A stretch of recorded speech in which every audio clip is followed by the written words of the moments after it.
Tuesday, September the 16th, 2025, I posted a Anachronism 4827 to the Anachronisms blog. It's called Ordinarily, and it starts with a quote that I used twice this week, in the last week, I think, just randomly, but I did. Who did the crisis there? That's John Ashbery. Did you bring the jug of wine? I did ask you to bring a jug of wine. If you think we have a lot to discuss, I would likely agree. What are the topics? Why, Cancer and Capricorn, of course. Why, I oughta. At any rate, how shall we sit while we have this discussion? Ordinarily, I sit here on the left side of the sofa, as you know, but for the purposes of having a most effective talk tonight, I'm willing to be open-minded. Would you prefer the recliner, the ottoman, the cushion over there? And do you mind if we keep the television on during tonight's engagement? There's something of import I'd like to see.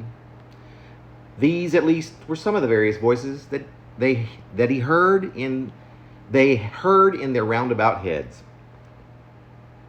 Perhaps it was the misrepresented tropics. We have low humidity here, generally. Perhaps it was the blaring television, which was in the middle of one of those procedural criminal dramas.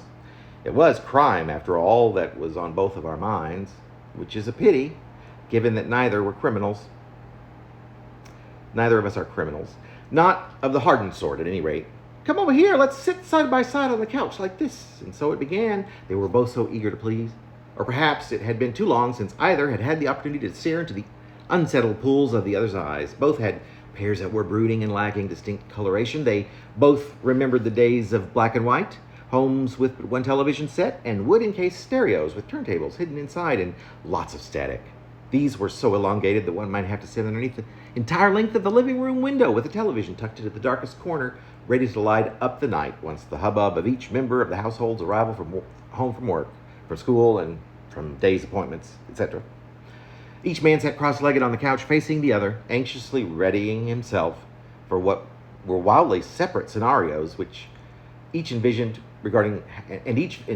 how tonight's conversation would end.